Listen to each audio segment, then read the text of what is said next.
Buenos días, hermanos. Nosotros continuamos el estudio, la predicación de la carta de los Hechos de los Apóstoles. Hoy estaremos entre el versículo 44 y el versículo 60 del capítulo 7. El título que daba esta enseñanza es: Dios tiene un plan maravilloso para tu vida. Dios tiene un plan maravilloso para tu vida. No puedes morir por Cristo si primero no vives por Él. Dice la palabra del Señor, versículo 44 al 60. Vieron nuestros padres el tabernáculo del testimonio en el desierto, como había ordenado Dios cuando dijo a Moisés que lo hiciese conforme al modelo que había visto, el cual, recibido a su vez por nuestros padres, lo introdujeron con Josué al tomar posesión de la tierra de los gentiles, a los cuales Dios arrojó de la presencia de nuestros padres hasta los días de David. Este halló gracia delante de Dios y pidió proveer tabernáculo para el Dios de Jacob. Mas Salomón edificó casa. Si bien el Altísimo no habita en templos hechos de mano, como dice el profeta. Versículo 49. El cielo es mi trono y la tierra el estrado de mis pies. ¿Qué casa me edificaréis? Dice el Señor. ¿O cuál es el lugar de mi reposo? ¿No hizo mi mano todas estas cosas? Duros de cerviz e incircuncisos de corazón y de oídos. Vosotros resistéis siempre al Espíritu Santo como vuestros padres, así también vosotros. ¿A cuál de los profetas no persiguieron vuestros padres y mataron a los que anunciaron de antemano la venida del justo, de quien vosotros ahora habéis sido entregadores y matadores? Vosotros que recibisteis la ley por disposición de ángeles y no la guardasteis. Oyendo estas cosas, se enfurecían en sus corazones y crujían los dientes contra él. Pero Esteban, lleno del Espíritu Santo, puesto los ojos en el cielo, vio la gloria de Dios y a Jesús que estaba a la diestra de Dios, y dijo: He aquí veo los cielos abiertos y al Hijo del Hombre que está a la diestra de Dios. Entonces ellos, dando grandes voces, se taparon los oídos y arremetieron a una contra él, y echándole fuera de la ciudad, le apedrearon. Y los testigos pusieron sus ropas a los pies de un joven que se llamaba Saulo, y apedreaban a Esteban, mientras él invocaba y decía: Señor Jesús, recibe mi espíritu. Y puesto de rodillas, clamó a gran voz: Señor, no les tomes en cuenta este pecado. Y habiendo dicho esto, durmió. ¿Has escuchado alguna vez esa frase: Dios tiene un plan maravilloso para tu vida? Hermanos, nos encontramos en el momento más intenso del discurso de Esteban. Este no es simplemente un hombre defendiéndose en un juicio. Esteban es un profeta señalando el pecado de su propio pueblo. Esteban está frente al Sanedrín, 71 hombres que se creían los dueños de la verdad. Y se levanta un hombre cuya única credencial es su fidelidad a Dios. Hermanos, Esteban no habla por impulso. Esteban no se victimiza. Él está mostrando a través de la propia historia de Israel, a través de la teología del pacto, que el pueblo terminó cayendo en idolatría. Ellos convirtieron el templo en un ídolo. Pusieron la ley por encima del mismo Dios y se aferraron a su propia identidad como nación, hasta el punto de resistir al Señor que ellos decían adorar. Esteban va a tener que enfrentar la muerte, un tema que es difícil de abordar. Hermanos, bíblicamente la muerte no se vence evitando hablar de ella, sino viviendo una vida de tal manera y con tal propósito que le quite el poder sobre nosotros. Prepararnos para la muerte es tan natural y es tan necesario como cuando hablamos del dinero, del trabajo, de la familia, de la sexualidad, de los conflictos, de las emociones o cualquier otro tema de la vida que a veces tienen cierto tabú, que nos producen cierta vergüenza. Hermanos, la Biblia aborda estos temas con normalidad y de la misma manera nos enseña a enfrentar la muerte con seguridad de cuál es nuestro destino, sabiendo a dónde iremos, después de enfrentar esta vida. ¿Será necesario enfrentarnos para la muerte? La Biblia nos puede dar varios ejemplos. Uno de estos ejemplos que es muy clásico, que podemos tomar fácilmente, es el ejemplo de Pablo. Pablo preparó su vida hasta que la muerte dejó de ser una amenaza para él. Pablo enfrentó la muerte y para él estar listo para ella no significaba tener una seguridad económica o tener una fama o una comodidad, sino vivió de tal manera que su vida estuviera completamente en manos de Dios. En la vida de Pablo podemos ver tres etapas, si podemos decirlo, de preparación. Una primera etapa es la renuncia, lo que él dejó. Pablo tuvo que dejar atrás todo su currículum, toda su hoja de vida religiosa. En Filipenses 3 dice que todo lo que antes él consideraba como ganancia, es decir, su linaje, su familia, su celo religioso, su posición en el Sanedrín, su riqueza, sus estudios, sus cartones, todo eso él lo consideró como basura frente a conocer a Cristo.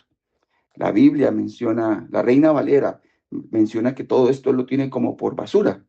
Sin embargo, si buscáramos el término original, Pablo toma todo este linaje, todo este celo religioso, todos sus logros, y la palabra original es estiércol. Es decir, todo lo que el mundo considera que es un éxito, para Pablo todo eso era estiércol con tal de conocer a Cristo. Pablo, para estar listo para morir, primero tuvo que dejar morir su orgullo y sus logros personales, los deseos del mundo, los deseos de la carne, rendirse a Jesucristo. Ahora, una vez que Pablo es llamado por el Señor, una vez que Pablo conoce al Señor, no buscó, su vida ya no empezó a buscar fama ni reconocimiento, su enfoque estuvo en buscar esa intimidad con Dios. El objetivo de Pablo en este momento se convierte en conocerle a Él y el poder de su resurrección. No era el tener un éxito ministerial. Cuando Cristo se convirtió en su tesoro, la muerte dejó de ser una pérdida y se empezó a convertir en un paso hacia lo que más amaba. Para Pablo, si estudiamos las escrituras, si vemos las escrituras, cuando Pablo enfrentó diversas adversidades, eh, las acechanzas del enemigo, las tribulaciones, las tormentas, el desierto, Pablo siempre pedía un poquito más de tiempo. Aunque estaba sufriendo y su deseo era ir con Dios, aún no había terminado su tarea. Y solamente hasta que él alcanza esa plenitud del conocimiento de Cristo y el poder de resurrección, Pablo pudo decir en 2 de Timoteo 4:7, he peleado la buena batalla, he acabado la carrera, he guardado la fe. Y Pablo en este momento se encuentra en una cárcel, solo, enfermo. Para muchos podríamos considerarlo un fracaso. Sin embargo, Pablo allí encuentra su momento cúlmine, porque había conocido al Señor, lo había dado todo por el ministerio. Pablo estaba preparado para enfrentarse a la muerte, para pasar la vida realmente. Es por esto que su vida nos enseña que prepararse para la muerte no es miedo, ni es resignación, no es resignación, es vivir con un propósito, dejándolo todo en manos de Dios. Si algo debemos tener en cuenta es que desde que nacemos hay una sentencia y esa sentencia es la muerte. Nadie podrá evadir este momento. Todos en algún momento tendremos que llegar a rendirle cuentas al Señor. La Biblia dice que toda rodilla se doblará y en ese momento los que han creído y han depositado su confianza en Cristo estarán por la eternidad con Él. Sin embargo, aquellos que rehusaron el conocimiento de Cristo, que lo rechazaron desde su corazón, irán a un lugar. Y así como lo rechazaron en la vida, también en la muerte estarán lejos de Cristo. En ese momento el dolor, la aflicción, la angustia, el tormento será por la eternidad y ya no hay nada que se pueda hacer.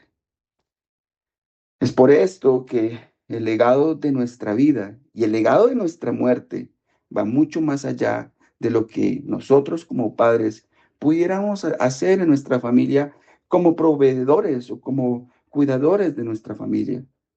Muchas veces tememos a la muerte pensando, ¿y quién proveerá?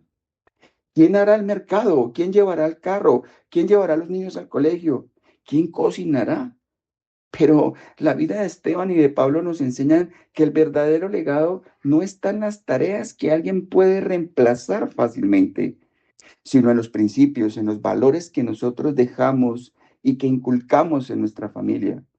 La muerte de Esteban no fue difícil porque si él iba a partir, no había quien iba a atender las mesas o quién iría hacia los mercados. No.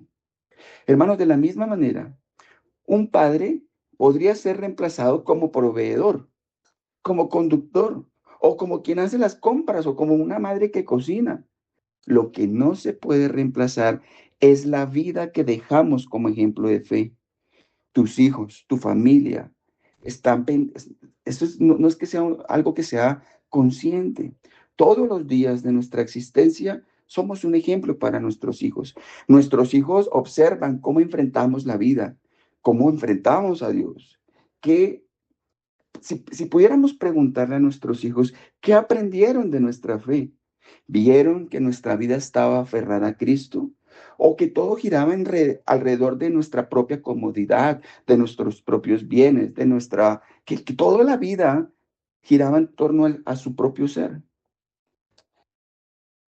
Pensemos en el momento que nosotros como padres partamos de este mundo, hemos podido dejar principios, valores, ejemplos de fe en nuestra familia o en nuestros discípulos.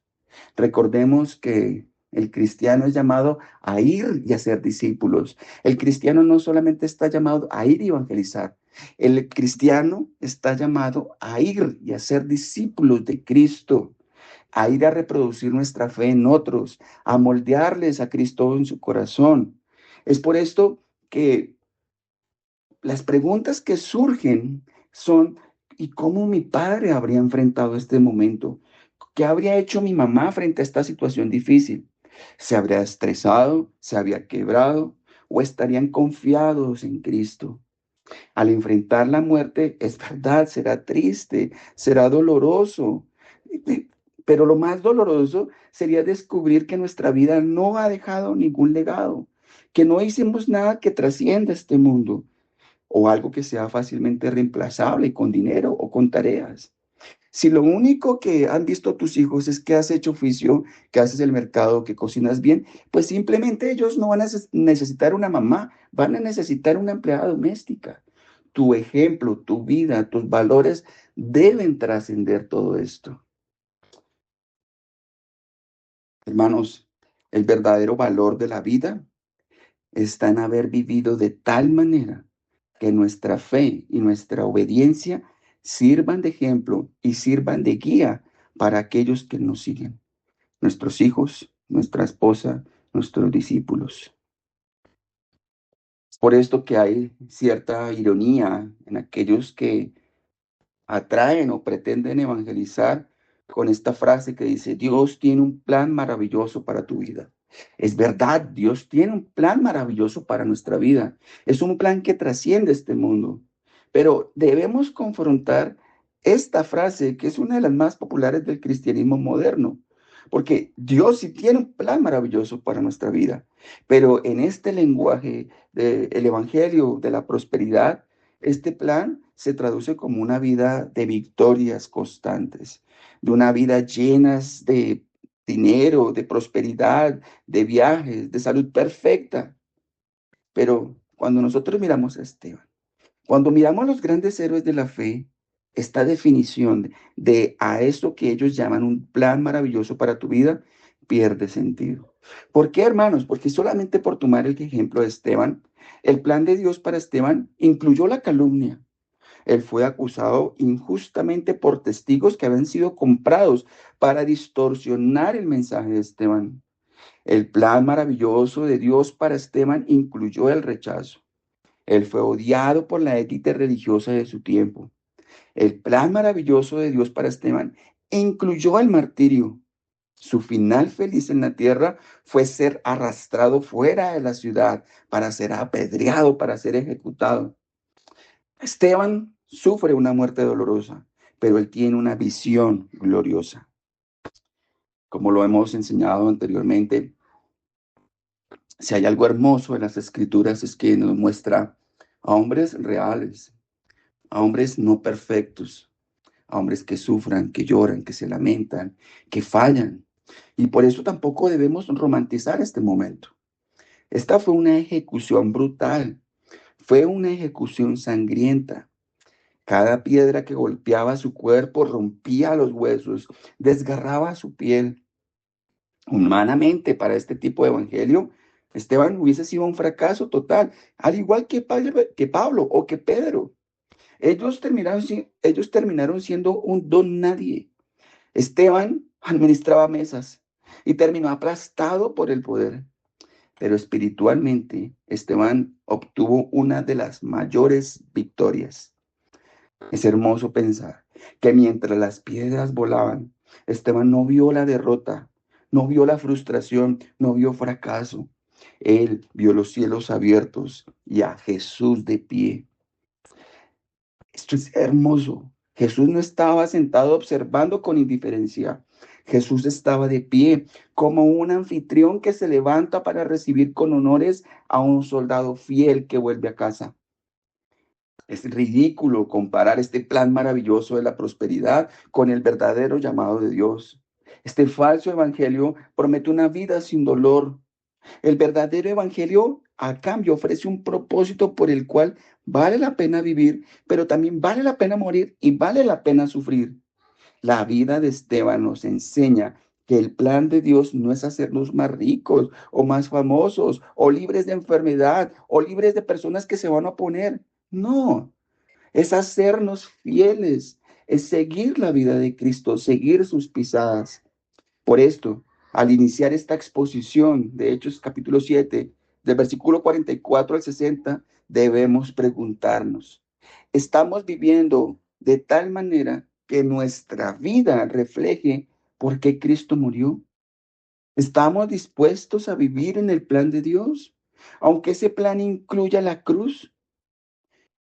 Si vamos al primer punto de nuestra enseñanza, que va desde el versículo 44 al versículo 50.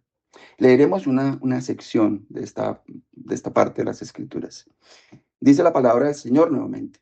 Tuvieron nuestros padres el tabernáculo del testimonio en el desierto, como había ordenado Dios cuando dijo a Moisés que lo hiciese conforme al modelo que había visto, el cual, recibido a su vez por nuestros padres, lo introdujeron con Josué al tomar posesión de la tierra de los gentiles, a los cuales Dios arrojó en la presencia de nuestros padres hasta los días de David. Dice el versículo 47. Mas Salomón le edificó casa. Si bien el Altísimo no habita en templos hechos a mano, como dice el profeta, el cielo es mi trono y la tierra el estrado de mis pies. ¿Qué casa me edificaréis? Dice el Señor. ¿O cuál es el lugar de mi reposo? ¿No hizo mi mano todas estas cosas? Hermanos, o quien nos escucha, aquí podemos ver que nuestro Dios no se deja encerrar. Esto es una fe que vence a la muerte. Esteban comienza su discurso confrontando la percepción religiosa de su pueblo. Él menciona el tabernáculo del testimonio. Esta es una tienda de campaña que acompañó a Israel en su paso por el desierto. Pensemos en una estructura portátil, en una carpa gigante, hecha por pieles, por telas, y tenía el propósito, este diseño tenía el objetivo de que fuera móvil, no era para estar en un lugar fijo. Ahora, el tabernáculo no era el fin en sí mismo. El tabernáculo era una sombra de la realidad celestial. Era una prefiguración del trono de Dios y del cuerpo de Cristo. Esto revela algo fundamental. Dios no se deja encerrar. Dios nunca estuvo interesado en edificios ni en estructuras humanas. Su deseo fue caminar con su pueblo, mostrar su presencia y enseñar que la obediencia y el corazón son lo más importante, incluso son más importantes que las piedras y que el oro. Hermanos, la majestad de Dios es incontenible. No hay templo por más hermoso que sea, que pueda limitar la gloria divina. La historia del tabernáculo muestra que la presencia de Dios acompañaba fiel a este pueblo. El Señor no esperaba en un lugar fijo. Y esta movilidad apunta a que Dios camina con su pueblo y que la vida cristiana no se trata de lugares, se trata de una relación con el Todopoderoso. La pregunta que surge aquí, ¿nuestra seguridad está en templos? ¿O está en estructuras? ¿O está en rituales? ¿O por el contrario, está en caminar con Dios todos los días, confiando en que Él guía, en que Él protege, en que Él acompaña, que Él es fiel a pesar de nuestra infidelidad? Hermanos, aunque este mundo parezca inestable, aunque ya no son rumores de guerras, las guerras las estamos viviendo, el tener una vida con propósito y el colocar a Dios en el centro nos protege, nos guarda, nos sustenta, y entonces la muerte deja de ser algo temible, algo que el hombre deba huirle. Es por esto que este tabernáculo era una especie de búnker. El Sanedrín, la élite religiosa, cometió un error fatal. Ellos obstaculizaron este edificio. Ellos convirtieron la casa de Dios en un ídolo. Los israelitas en el desierto dependían de la presencia de Dios, no del tabernáculo. Dios los guiaba, Él los conducía. Ahora, con el tiempo y con los años se creó el templo, y cuando se creó el templo, ellos institucionalizaron el templo. Entonces los líderes intentaron invertir el orden divino. Ahora ya querían un Dios que ellos mismos podían controlar, que ellos pudieran manipular. Esta es la historia de la religión humana, de todas las religiones humanas. La historia de las religiones en este mundo tienen en común que ellos toman algo que posiblemente es bueno, en este caso el templo, la ley, la revelación, y lo transforman en un refugio que da seguridad, pero con el fin en que ellos puedan controlar y que puedan tener cierto orgullo. Es por esto que los israelitas convirtieron la casa de Dios, como lo dijo Jesús, en una cueva de ladrones. Ellos buscaron la bendición sin la obediencia ni la rendición del corazón. Muchos cristianos hoy en día miden la bendición por el éxito profesional, por el dinero, por la asistencia a la iglesia, por la ostentabilidad que tienen el lugar donde ellos se reúnen. Hermanos, pero la verdadera bendición viene de vivir una vida que está entregada a Dios, a una vida que tiene un propósito, que es fiel, incluso cuando las circunstancias son difíciles. Esteban nos cita a Isaías 66:1. El cielo es mi trono y la tierra el estrado de mis pies. ¿Dónde está la casa que me habréis de edificar? Y esto es solamente un ejemplo. Si toda la tierra apenas podía soportar los pies de Dios, ¿cómo entonces creer que un edificio humano, por más grande, por más hermoso que sea, pueda contener su gloria? El templo apuntaba a Cristo, era la sombra de Cristo, y el Sanedrín rechazó a Cristo. Es por esto que esta religión se quedó sin ninguna autoridad. Ellos se quedaron sin la presencia de Dios. El propio templo que Dios lo había mandado a construir se convirtió en una cueva de ladrones. Y esto no es nuevo, ni debe ser algo que nos eh, sorprenda.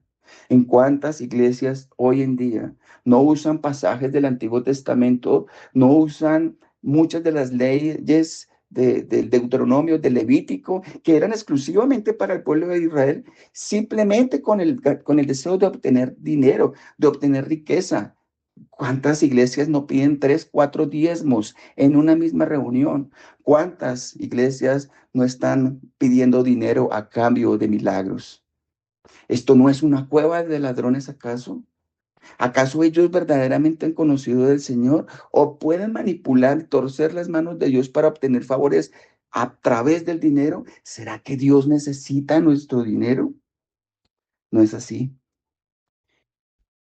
Esteban, Pablo, Pedro, los primeros apóstoles, la iglesia primitiva, la iglesia que ha sido perseguida a través de los siglos, nos enseñan algo crucial sobre la vida y sobre la muerte.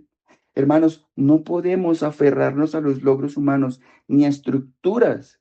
Debemos invertir nuestra vida en aquello que trasciende, en una vida de obediencia, en el propósito eterno que Dios, Él, tiene para nuestra vida.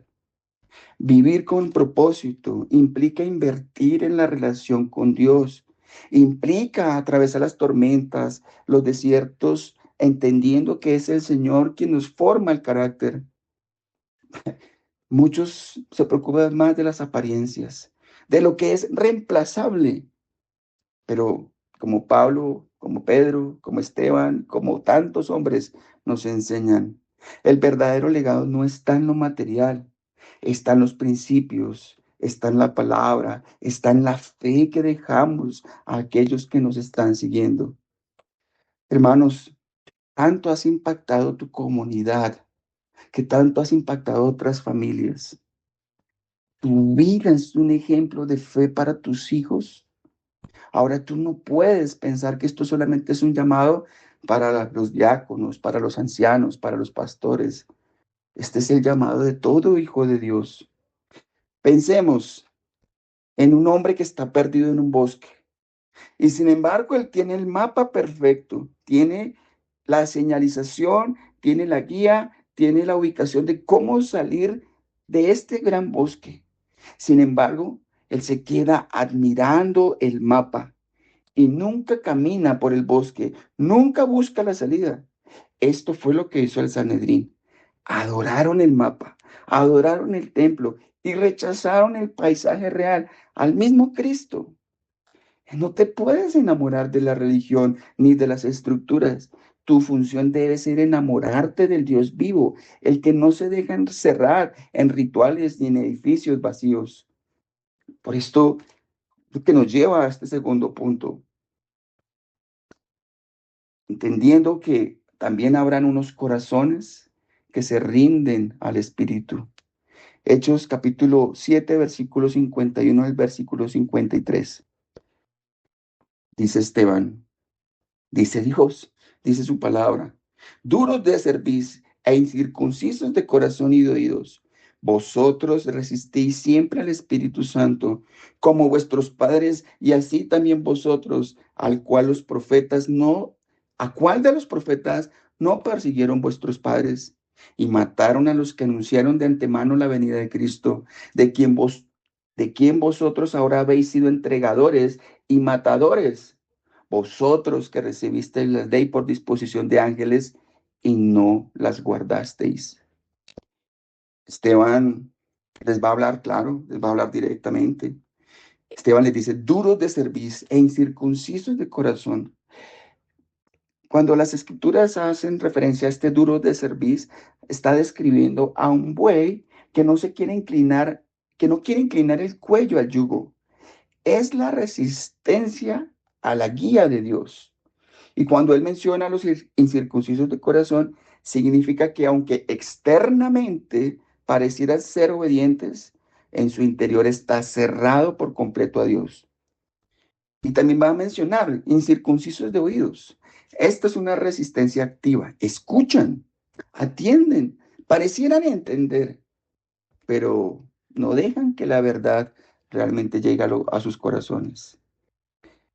Esta es una acusación directa. Su conocimiento religioso no está acompañado de obediencia y humildad. La verdadera religiosidad sin entrega de corazón, esa es la resistencia al Espíritu Santo. Hermanos, el Sanedrín se creía heredero de los profetas, pero actuaron como los que lo mataron. Usaban la ley y usaban la religión como escudo, pero no caminaron en la obediencia al Señor. Es por esto que la religión sin transformación se vuelve en un refugio para el orgullo, no en un canal para la gracia. Muchos creyentes hoy, podríamos decirlo, son religiosos por fuera, pero sus decisiones y su corazón muestran resistencia. Esta nos lleva a pensar, a identificar que la verdadera madurez cristiana no se mide por el conocimiento, se mide por la obediencia activa, por una vida que es transformada. Hermanos, Esteban tuvo un ministerio que probablemente duró semanas. Este no es un hombre que aparece en muchas secciones de las Escrituras, probablemente Hechos capítulo 6, Hechos capítulo 7 y en unas dos referencias más. Este hombre no fue un apóstol, no fue un pastor, no plantó iglesias, no vemos un gran, aparentemente, un hombre que podemos compararlo con Pablo, con Pedro. Sin embargo, este hombre se caracterizó por algo, y es que aunque había sido llamado para atender las mesas, estaba lleno del Espíritu Santo, y esta llenura del Espíritu Santo lo llevó a entregar su vida, a entregarla por completo. Él no se guardó nada para sí mismo. Él se entregó de tal manera que su vida fue un ejemplo para nosotros. Estamos hablando de Esteban 2026 años después, alrededor de 2020 años después que Esteban pasó por aquí. Y no estamos hablando de cómo Esteban preparó mercados o atendía a las viudas. Su legado trascendió. Su vida no fue válida en sí misma para que él cumpliera sus propios caprichos, sus propios sueños. Esteban puso sus manos en el Señor de tal manera que el paso por esta vida fue insignificante con el fin de alcanzar el propósito que Dios le había dado, y era estar en la eternidad con Él. Puedes ser religioso, puedes asistir a la iglesia, puedes seguir pensando que la llenura del Espíritu Santo es un cosquilleo, o es hablar de una manera extraña, o sonrisas incontrolables, o es caerte al piso y balbucear. Hermanos, la verdadera llenura del Espíritu Santo se mide en relación a qué tanto tu vida es controlada por su palabra, en qué tanto te rindes en obediencia a sus mandatos. Alguien puede decir: Señor, aquí está mi vida, te entrego mi vida, haz conmigo lo que quieras. Pero no puede llegar temprano a la iglesia, pero no puede obedecer sus mandamientos, pero no quiere bautizarse, pero no quiere orar, pero no quiere leer la Biblia, le cuesta predicar el evangelio. Pero frente a todos en las reuniones congregacionales llora, se quebranta y está dispuesto a entregar su vida a Cristo. Hermanos, esto no es una verdadera fe, esto es solamente una vida de apariencias. Nuestra obediencia comienza con las cosas más sencillas y más básicas a su palabra. Es por esto que, como lo hemos mencionado varias veces, nuestro corazón, como lo decía Calvino, es una fábrica de ídolos. La ley, la religión y hasta la teología se pueden convertir en ídolos si estos no nos llevan a Dios. El Sanedrín tuvo todo: tierra, templo, profetas, Jesús, riqueza, abundancia. El Señor hizo milagros, señales, maravillas, los guardó, los protegió, les dio todo lo que ellos quisieron. Sin embargo, no siguieron de corazón al Señor. Dios permite esto como juicio, no porque Dios no pueda actuar, sino porque Él respetó su libertad y porque permitió que siguieran su rebelión. Hermanos, la Biblia nos enseña, y quizás no hay tiempo en esta enseñanza para profundizar en este tema, pero cuando una persona empieza a endurecer su corazón en el Señor, cuando empieza a poner en una balanza qué obedezco a Dios y qué no obedezco a Dios, o qué me conviene o qué no que me conviene, o en qué áreas le da libertad a su espíritu y en qué áreas no, el corazón se empieza a endurecer, se empieza a apartar. Y la Biblia dice que parte del castigo, parte de las consecuencias de nuestra propia rebelión es un corazón endurecido, tan endurecido que probablemente el día que quiera volver ya no va a poder. Reflexiona sobre tu vida. ¿Hay áreas donde aún te resistes a Dios? ¿Qué orgullo o qué tradición o qué hábito te impide someterte al Espíritu? Hermanos, la seguridad de la vida y de la muerte vienen del corazón que es flexible y obediente al Señor. La seguridad de la vida y de la muerte no están en relación con el éxito que tú acumulas. Vienen en relación a que tanto conoces a Jesús. Piensa en esto. Hay un paciente, hay una persona que se enferma, es sentenciado a muerte, tiene unos pocos meses de vida.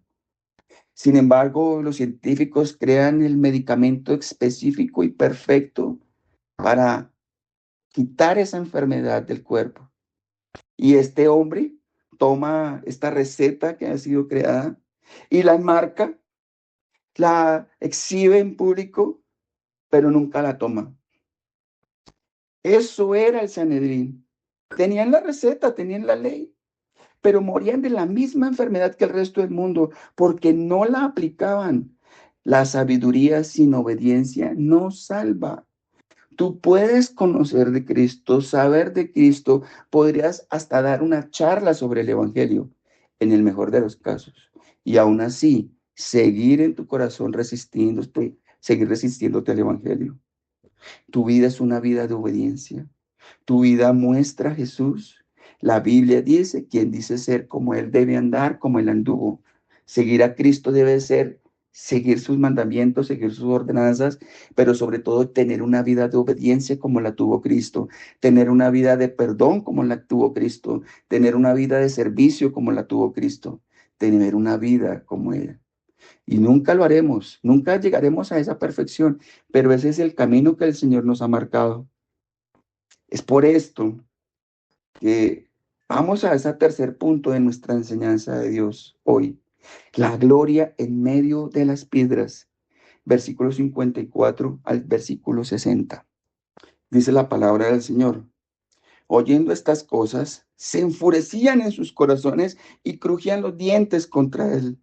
Pero Esteban, lleno del Espíritu Santo, puesto los ojos en el cielo, vio la gloria de Dios y a Jesús que estaba a la diestra de Dios, y dijo, he aquí veo los cielos abiertos y al Hijo del Hombre que está a la diestra de Dios. Entonces ellos, dando grandes voces, se taparon los oídos y arremetieron a una contra él, y echándole fuera de la ciudad, le apedrearon. Y los testigos pusieron sus ropas a los pies de un hombre que se llamaba Saulo, y apedreaban a Esteban mientras él invocaba y decía, Señor Jesús, recibe mi espíritu. Y puesto de rodillas, clamó a gran voz, Señor, no le tomes en cuenta este pecado. Y habiendo dicho esto, durmió. La gloria en medio de las piedras. Esteban describe la reacción del Sanedrín. Al oír esto se llenaron de ira y crujían los dientes contra él. ¿Por qué hemos de esperar que siempre que prediquemos el Evangelio seremos bien recibidos o escuchados?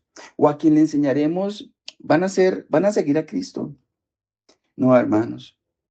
Parte del proceso de la formación de nuestro carácter es encontrar personas en nuestro camino de la vida que, al igual que estos hombres del Sanedrín, se llenan de ira, que de tal manera que encrujen sus dientes contra el mensaje del Evangelio.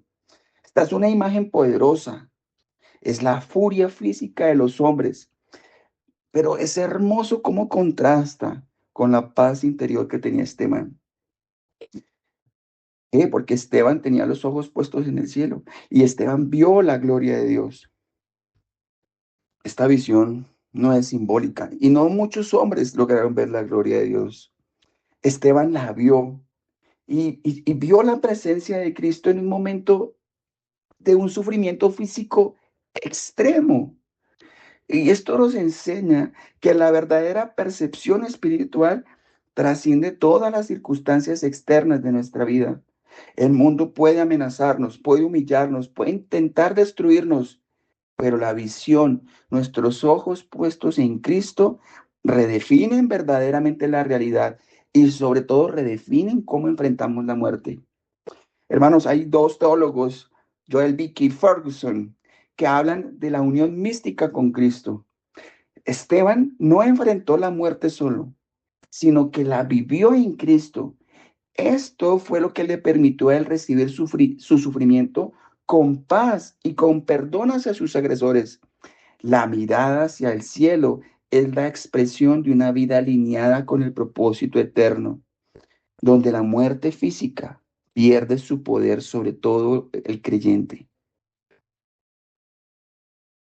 Creo que una de las partes más hermosas de este pasaje, que de pronto podemos pasar le podemos leer y seguir derecho, es que Esteban ve a Jesús de pie. Normalmente tras la resurrección, la Biblia dice que Jesús está sentado a la diestra de Dios. Spurgeon explica que aquí Jesús se pone de pie como un anfitrión y como un juez honorífico, no como alguien distante, sino el mismo Dios está reconociendo la fidelidad de su siervo en este momento de supremo sufrimiento. Este acto simboliza que la fidelidad de Dios, que nuestra fidelidad hacia Dios es reconocida y es premiada por Dios. Hermanos, muchas veces serviremos. Probablemente en algunos momentos de nuestra vida nos sacrificamos por servir a otros, por ayudar a otros, por dar un consejo. Pero en muchas ocasiones, a las personas que más servimos, a las personas que más amamos, son las que van a tener una reacción violenta, van a tener ira, rabia, ese crujir de dientes. Pero en estos momentos es donde nosotros tenemos que tener nuestros ojos puestos en Cristo, en por quién servimos, en quién, por quién estamos ayudando, en a quién estamos obedeciendo.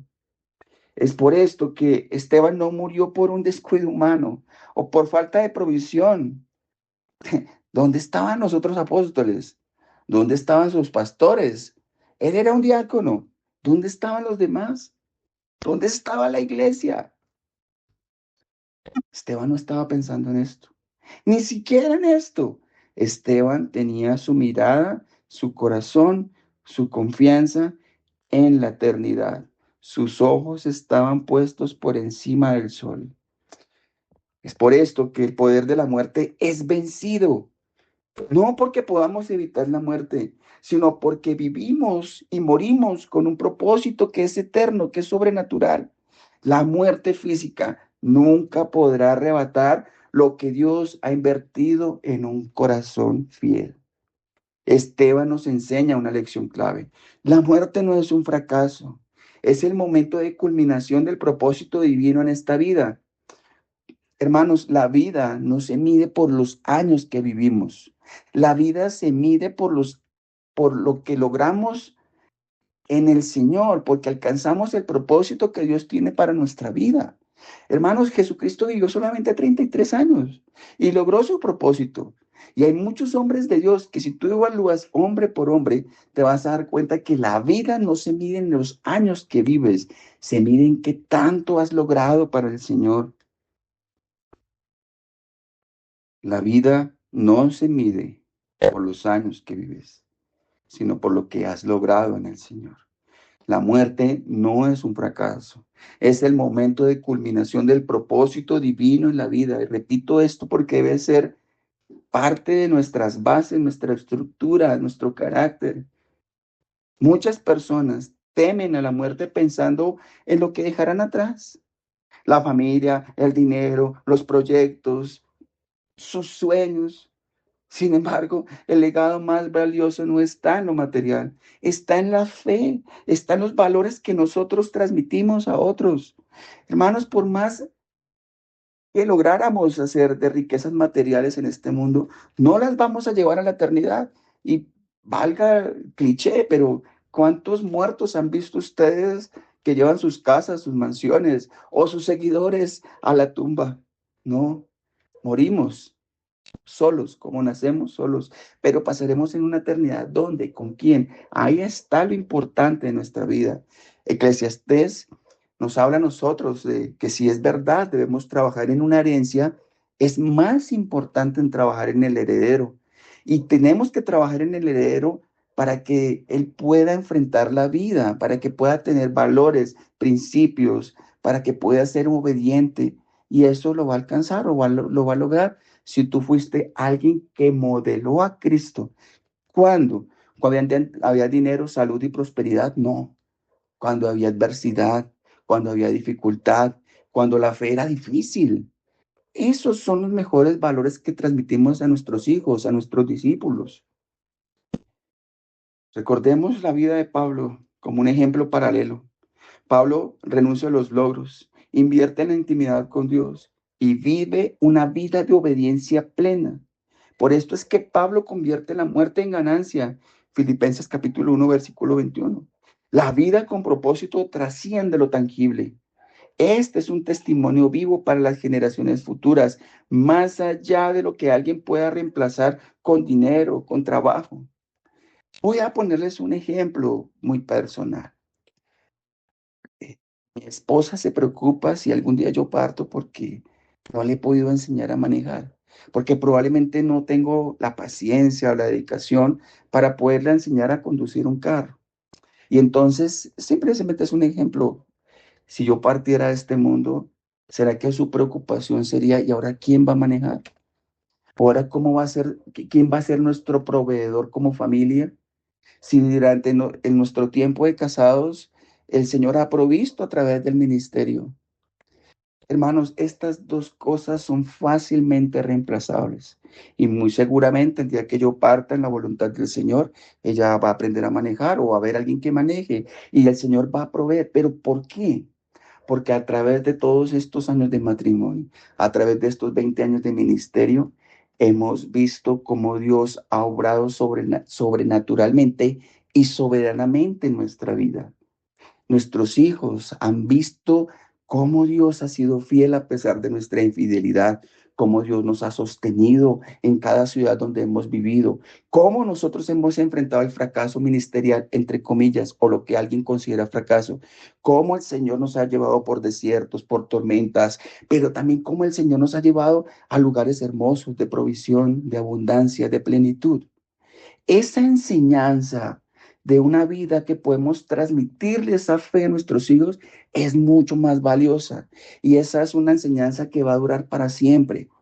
Que no haya quien provea, el Señor lo hará. Que no haya quien maneje, el Señor lo hará.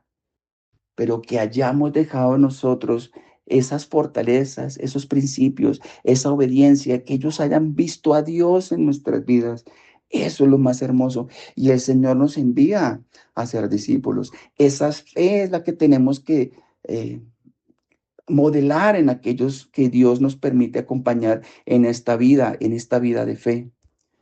Te doy este ejemplo porque tal vez hoy tú te preocupas y ¿quién cuidará de mi familia si yo muero? La respuesta bíblica cambiaría el enfoque. Hermanos, tú como papá, como mamá, tu familia no necesita solamente de ti en una provisión material. El mayor legado que vas a dejar en tus hijos es un legado de fe, es un legado de principios, de valores, de integridad. Esto les enseñará a ellos a confiar en Dios cuando tú ya no estés. Tú sabrás que hiciste un buen trabajo en tu vida, en tu familia, en el ministerio, en un propósito que el Señor te haya dado, el día que tú no estés y las cosas continúen de la misma manera o mejorando aún más. Hermanos, la muerte de Esteban no fue dura porque hubo falta de provisión o porque no vimos la iglesia o los apóstoles, no lo sabemos. La muerte de Esteban fue gloriosa porque su vida estaba completamente aferrada a Cristo y su ligado espiritual continúa hasta el día de hoy y esto es irreemplazable. Hermanos, el mundo siempre lanzará piedras, críticas, injusticias, pérdidas, enfermedades. Habrán cabras, habrán ovejas, incluso habrán ovejas que pateen, que muerdan, que cabeceen. La reacción natural es mirar a las piedras y mirar a la cabra y mirar a la oveja que patea. Y quizás con esto llenarnos de miedo o llenarnos de resentimiento. Pero la lección de Esteban es mirar al cielo, es mirar por encima del sol y ver que el rey se pone de pie cuando tú llegues a su presencia. Si tú partieras el día de hoy, ¿habrías logrado el propósito por el cual Dios te dio una nueva vida? Vivir con propósito significa que tu valor no depende del reconocimiento humano. No vivas dependiente, no vivas como el adicto que está pendiente del reconocimiento, del aplauso. Hermanos, esto no traerá la verdadera paz. La verdadera paz y la verdadera paz frente a la muerte proviene de una vida que es invertida en obediencia y en fidelidad, no en la acumulación de bienes, no en la acumulación de bienes o logros temporales. Muchos pensaron que iban a ser felices el día que terminaban el bachillerato o el día que terminaban en la universidad. Muchos pensaron que iban a ser felices el día que se casaran. Muchos pensaron que iban a ser felices el día que viajaran o tuvieran un carro. Y lo has obtenido muchas veces y lo has logrado. Y sí, te has esforzado, pero quizás no has sido más feliz. Porque las cosas materiales ayudan a llevar la vida. Y gloria a Dios por los bienes y por las bendiciones que el Señor nos da. Pero el verdadero gozo, la verdadera paz, la verdadera plenitud, no está en las cosas materiales. Si tus hijos ven que vives con fe, que tu vida tiene sentido más allá del dinero, del trabajo o de las comodidades, ellos aprenderán a enfrentar la vida y a enfrentar la muerte con confianza. Tu legado será una semilla de fe, no un inventario de bienes reemplazables. Veámoslo de esta manera. En las antiguas batallas, cuando un soldado caía con valentía, el rey se ponía de pie para honrarlo. Sí lo hizo Jesús con Esteban. Cada acto de fidelidad, cada momento de obediencia es reconocido por Dios. El Señor dice que Él no va a dejar sin premio, incluso si tú le das un vaso de agua a alguien. Aunque el mundo lo ignore y aunque el mundo no tenga en cuenta tus esfuerzos, ¿cuántas veces no hemos llegado al púlpito enfermos, cansados o con un corazón roto? ¿Cuántas veces no hemos servido a los demás con luchas en nuestra fe? ¿Cuántas veces no te has desprendido incluso es que tú necesitabas con el fin de glorificar y dar gracias a Dios en tu servicio con aquel que está necesitado? Hermanos, nada de esto quedará sin una bendición de parte del Señor. Muchos están acostumbrados a dar de lo que sobra, pero Dios no nos dio de lo que sobraba. El Señor Jesucristo se entregó y se entregó por completo y se humilló.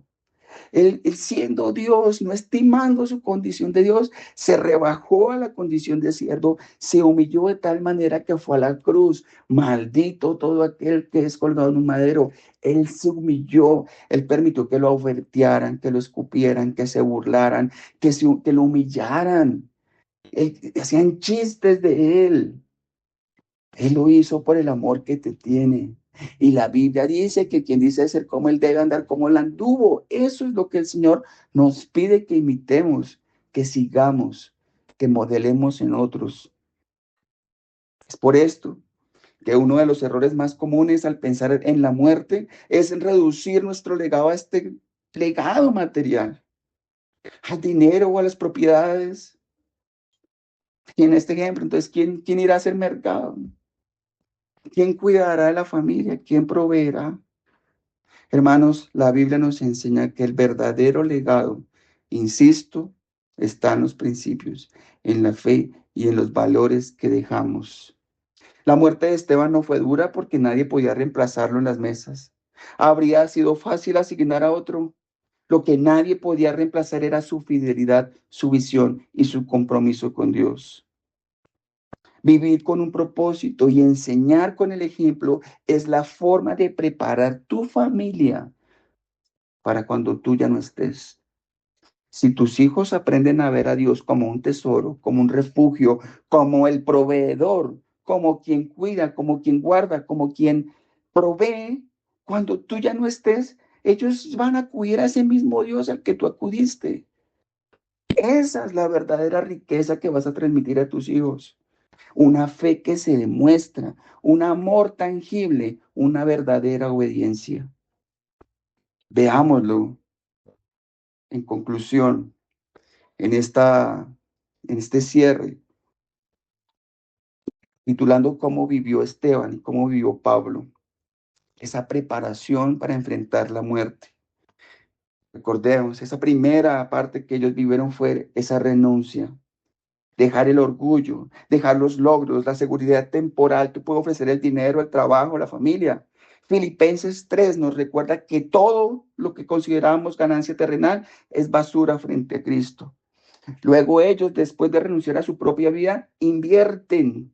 ¿Y en qué invierten? No en Bitcoin, no en dinero, no en bonos. Ellos invirtieron en tener una intimidad con Dios, en conocerlo y en reflejar su poder en la vida. Ellos no persiguieron fama, ellos no persiguieron la seguridad terrenal.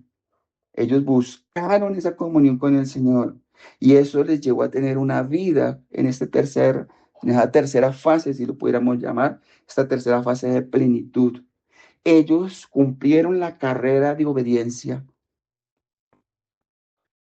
Espero que algún día podamos tener la oportunidad de orar al Señor antes de partir, como lo hizo Pablo en 2 de Timoteo, capítulo 4, versículo 7. He peleado la buena batalla, he acabado la carrera, he guardado la fe. La muerte solo deja de ser temible cuando la vida está invertida en Dios. La muerte solo deja de ser temible cuando la vida está invertida en Dios. La pregunta que quiero dejar para que reflexiones es, ¿cómo vivirías tu vida de tal manera que pueda tener un impacto eterno? Tus hijos verán en ti esta fe activa, la confianza en Dios. Tus discípulos ven en ti esa obediencia genuina. Tu familia recordará que viviste para algo que trasciende el dinero y los bienes materiales. Tu vida dará testimonio de que la muerte no es el fin, sino que la muerte es la entrada a la eternidad preparada por Dios. El verdadero legado de un padre, de una mamá, no está en aquella que provee, que cuida, que cocina, que sirve. El verdadero legado está en aquellos que enseñan con su vida sobre Dios y sobre su propósito y que son fieles o que buscan que Dios les encuentre aprobados. Hermanos, Esteban no habló, no se defendió por impulso, por rebeldía. Él fue un profeta que confrontó la hipocresía, duros de servicio e incircuncisos de corazón. Muestran que la obediencia verdadera es más importante que el conocimiento religioso. Hermanos, en la historia de Israel, desde José, Moisés, Abraham, los profetas, hasta Jesús, mostraron un patrón. La resistencia al espíritu siempre conduce al rechazo y a la destrucción, mientras la fidelidad, aunque parezca frágil, tiene resultados eternos. Hermanos, la muerte no es temible cuando la vida se vive con un propósito, en fidelidad de Dios y con una visión por la eternidad. Esteban, Pablo, los profetas, los grandes hombres de las escrituras nos enseñan que vivir para Dios nos prepara para una muerte, nos prepara para vivir en la gloria con Cristo. El legado de la vida y de la muerte va más allá de la provisión material. Está en la fe. El verdadero legado está en la fe, en los valores, en el ejemplo. Esto impacta a las generaciones futuras de una manera que es irreemplazable. La verdadera autoridad espiritual no proviene de cargos, no proviene de conocimientos, no proviene de riquezas, proviene de estar lleno del Espíritu Santo y con esto reflejar a Cristo en la vida diaria. Hermanos, después de escuchar Hechos capítulo 7, la pregunta no es si vamos a morir, sino cómo estamos viviendo hoy. Esteban no fue un hombre extraordinario por su cargo, sino por su fidelidad. Mientras ojos se aferraban a su religión y a su poder, él se aferró a Cristo. Cuando llegaron las piedras, él levantó sus ojos al cielo. ¿Podrías tú hacer lo mismo? Si hoy partieras, ¿qué legado dejarías? No solo quién pagará las cuentas, o quién hará el mercado, o quién va a manejar, o quién va a hacer X o Y. No. ¿Qué ejemplo de fe, de confianza y de obediencia habrás sembrado en los tuyos? La vida que vale la pena es la que se invierte en lo eterno. Ahora, si tú no has rendido tu corazón a Cristo, hoy es el día. No endurezcas tu corazón como aquellos que resistieron al Espíritu. La preparación para la muerte no es un asunto de religión, es un asunto de reconciliación con Dios. Arrepiéntete, confía en Cristo y recibe la vida que vence la muerte. Y si ya eres creyente, vive de tal manera que cuando llegue tu último día, tu último respirar, aún puedas seguir mirándolo sin temor, sabiendo que no te aferraste a tu vida, sino que la entregaste completamente a tu Señor y a tu Salvador.